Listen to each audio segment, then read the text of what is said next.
If you are over the age of 60 and you've been feeling like people are slowly drifting away, like the phone rings less, the visits are shorter, and you're not quite sure when the change began, this might be the most important video you watch all year.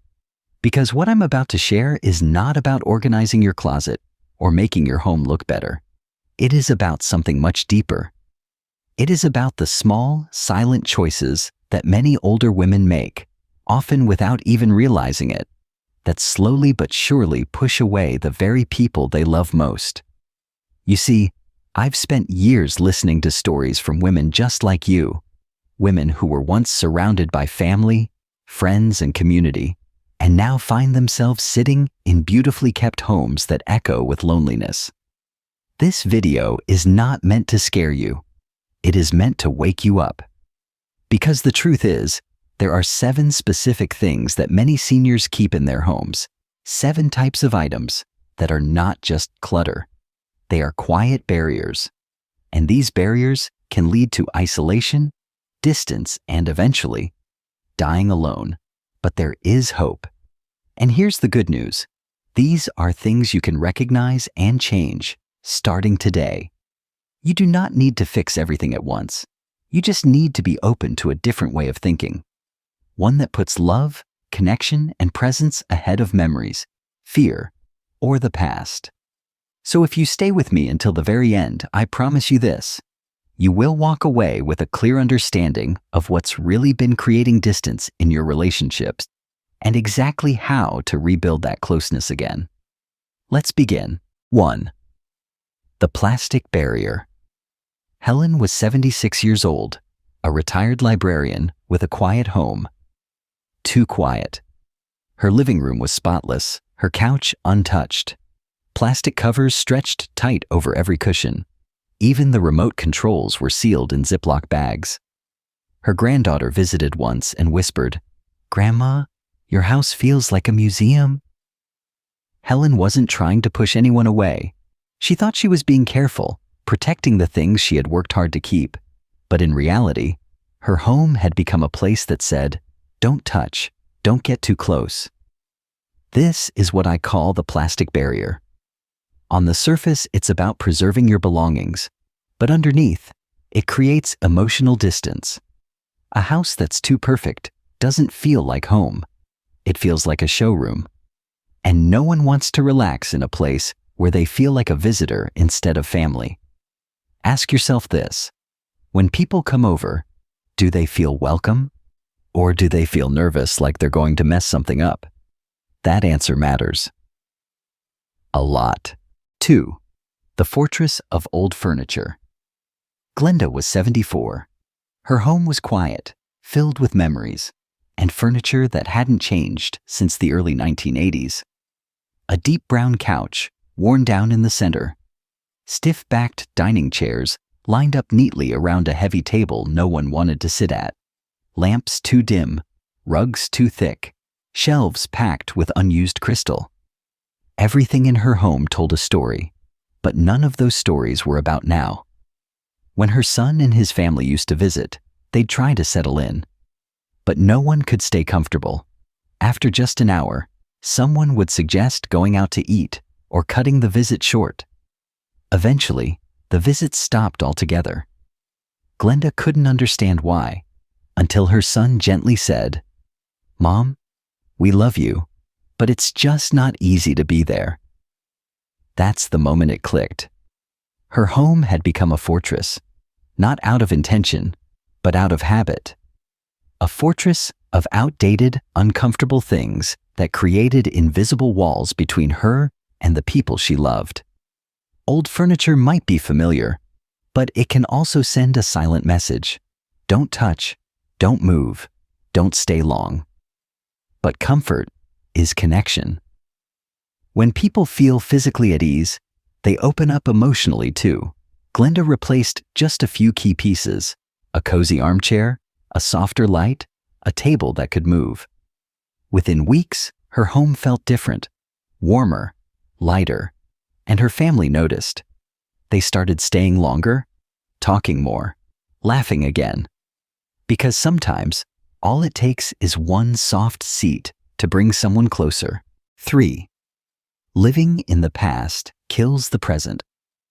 Caroline was 73 when she passed away. Her home was immaculate, every photo dusted, every award polished. On the walls were plaques from her decades as a music teacher, newspaper clippings of former students, and family portraits taken when her kids were still small. Everything looked perfect, and yet, no one had visited in weeks. Her phone never rang. Her table was always set for one. Caroline didn't pass away from illness or poverty. She died from something harder to name: emotional isolation, wrapped in memories.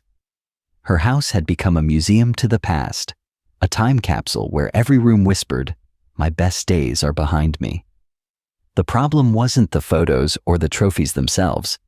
It was how they dominated every inch of her space and every conversation.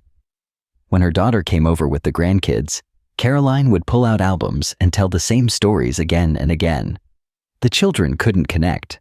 They didn't feel seen. They felt trapped in someone else's memories. People want to create new memories with you, not just relive the old ones. You don't have to erase your past to reconnect with the present. You just have to make room for both. Pick a few treasured items that tell your story. Place them with care. Let the rest rest. After all, if every surface is covered with yesterday, where will today be welcome to land? 4. The weight of unfinished dreams. Gloria was 75, and in her heart, she was still a creator. Her shelves overflowed with fabric, yarn, glue sticks, ribbons, and papers for scrapbooking. Her dining room table hadn't hosted a single meal in over 5 years. Instead, it sat under piles of half-finished quilts, untouched craft kits, and tools she no longer had the strength to use. She kept telling herself, "One day, I'll get back to it." But that day never came. Her daughter wanted to host a family dinner. There was nowhere to sit, nowhere to gather, nowhere that felt open. Every time Gloria walked into that room, she didn't see possibility. She saw guilt. Guilt for the projects she'd started but couldn't finish. Guilt for the creative dreams that slipped away as her hands grew tired and her memory faded. Unfinished dreams can quietly become emotional anchors. They hold us in a loop of regret and false hope. And when guests visit, that heaviness hangs in the air. It becomes harder to laugh, to stay, to feel light. One afternoon, Gloria asked herself the hard questions. Have I used this in the last year? Can I still do this? Am I keeping it for joy or out of fear? She kept one small box of easy supplies and donated the rest to a local senior center. And then, something changed. Her dining room became a dinner table again. Her grandchildren sat with her. They shared meals and stories and moments. Sometimes, the hardest thing to let go of isn't the stuff. It's the version of ourselves we thought we had to be. 5. The clutter of just in case. Bernice was 72, living alone in the same cozy house she'd raised her children in. From the outside, it looked well kept, but there was one room her family avoided. Her daughter quietly called it the guilt room. It was supposed to be a guest bedroom. Instead, it was filled wall to wall with forgotten things: old clothes, broken gadgets, unopened mail, extra pillows, unused cookware, and electronics no one remembered how to use. When asked about it, Bernice always gave the same answer: "I'm saving it, just in case." That phrase, "just in case," is a quiet warning sign. It sounds harmless, even smart. But for many seniors, it's a way of avoiding the deeper truth. They're afraid to let go, afraid they'll need it someday, afraid that getting rid of something means losing a part of themselves. But here's the cost no one talks about. That clutter, that quiet pile of someday, slowly pushes away the people who want to be there today. When Bernice's grandkids wanted to stay over, there was no room. The bed was buried. The air felt heavy. Her son finally said, "Mom, "We want to stay with you, but your house doesn't have space for us anymore." It hurt to hear, but it woke her up. She began with one shelf, then a closet, then a room. She asked herself, have I used this in the past year? Would I honestly use it again? If the answer was no, it had to go. She donated boxes of unused clothes and gave away furniture she no longer needed. The guilt room became a real guest room, simple, open, inviting. That weekend, her family visited and stayed the night. The grandkids built pillow forts and laughed until bedtime. Bernice looked around and said, "I thought I was letting go of what I needed, but really, I was making space for what matters most." 6. When grief blocks love. Eleanor was 76 when her wife Margaret passed away. They had been together for over 4 decades. Margaret's presence still lingered in every corner of the home. Her slippers remained by the bed. Her perfume sat untouched on the dresser. Every photo frame in the house held an image of the two of them smiling, frozen in time. To Eleanor, this wasn't clutter. It was comfort, a way to keep Margaret close. But over time, Eleanor noticed fewer visits. Her daughter would come by briefly, but rarely stayed for dinner. When her daughter brought her fiancé for the first time, he was kind. But afterward, he quietly said, "It felt like I was walking through a memorial, not meeting part of my future family." That stayed with Eleanor.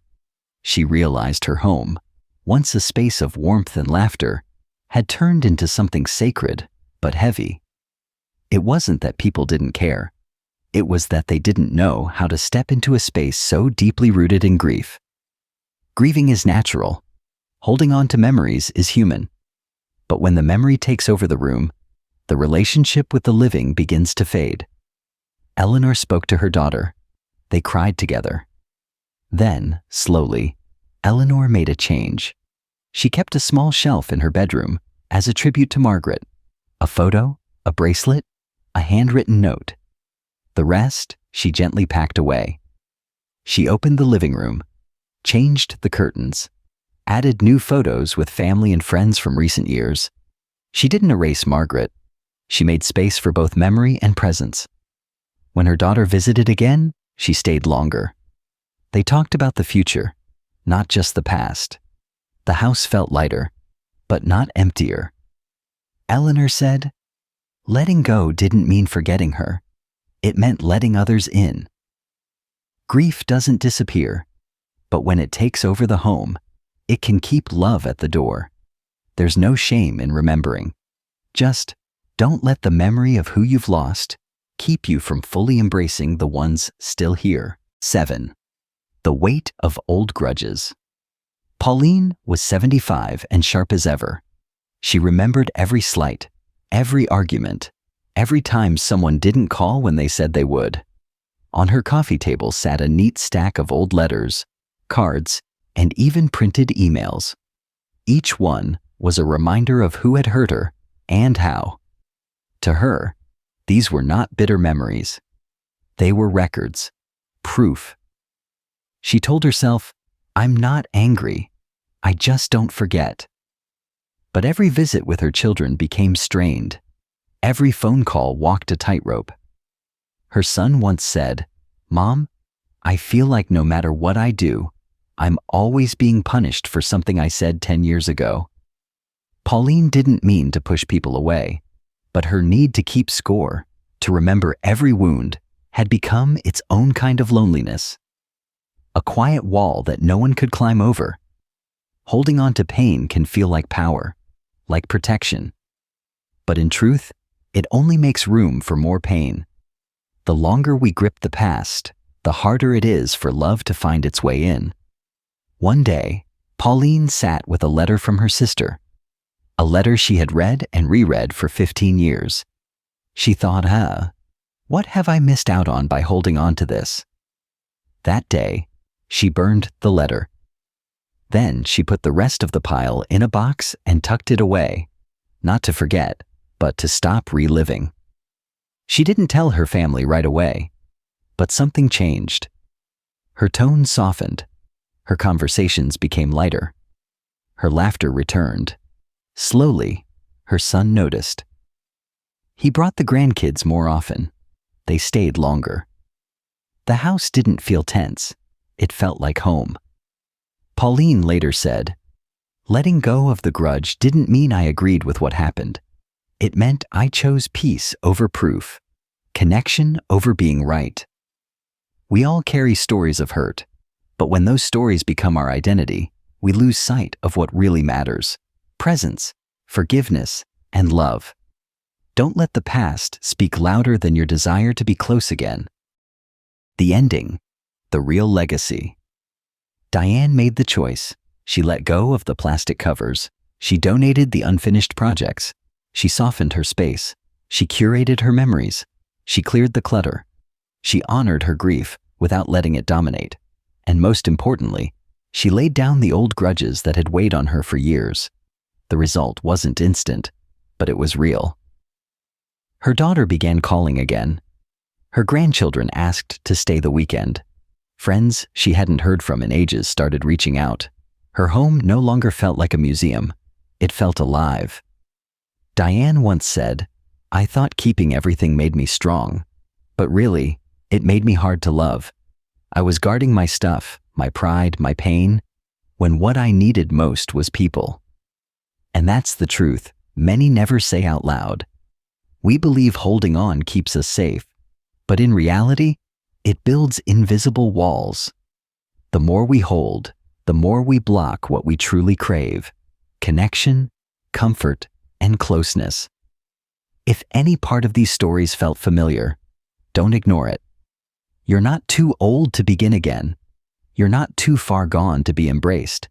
And you are absolutely not meant to fade quietly into loneliness. You can open the door. You can clear the space. You can become the center of warmth in your family again. The choice isn't about perfection. It's about presence. So let me ask you, honestly, what are you still holding on to that might be holding others back? Let it go. Let them in, because your real legacy isn't the things you keep. It's the love you allow.